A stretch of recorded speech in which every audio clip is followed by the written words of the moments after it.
Well, let's move on now to winners and losers for this week. And Our favorite part of the show. Our favorite part of the show. And Mary, I want to start with you. Who's your winner? I'm going to go with Tammy Baldwin.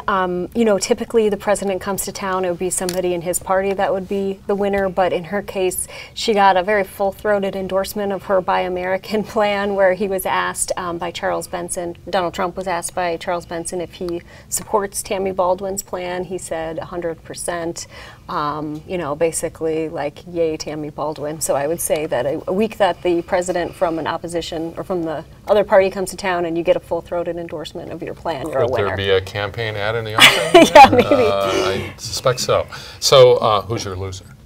I'm going to go with state Dems, obviously not Tammy Baldwin, but clearly they're going to have to come up with a candidate for governor to run against Scott Walker at some point in the near future. And it just seems like every time we read about candidates, there are people who are saying they're not going to run. Right. And so you can't beat somebody with nobody. Right. So despite what his numbers are, he could be stuck at 38. He could go back to 38% approval rating, and if they can't find a strong candidate who's going to have time to build name recognition and get some campaign contributions, they're going to be in a tough spot. Just ask Supreme Court Justice Annette Ziegler about that. Sure. Who ran unopposed in April and got a 10-year term out of the deal. Right. Nobody knows what her approval ratings are, and they didn't matter. Her favorite race, probably, yes. Yes, that's a great race if you're an incumbent. So Dan, who's your loser? Wisconsin Watchdog, which is an online, I don't know, what would you call it, a website that does conservative news website? Yeah, and news and commentary. you know, they led the attack on the John Doe investigation, been very aggressive in covering that as well as other issues. They've written about you. They have written about me. Full disclosure. A number of things about me, but it looks like they're having major financial trouble with their parent organization, the Franklin Center, and one of their staffers said that it was shutting down.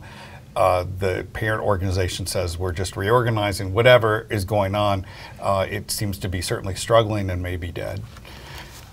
And so, Dan, who's your winner? My winner is, in politics with the two-party system, it's a zero-sum game. So if there's a loser, like the state Dems, the winner is Scott Walker, who certainly benefits and, you know, is indicating he's going to run for re-election.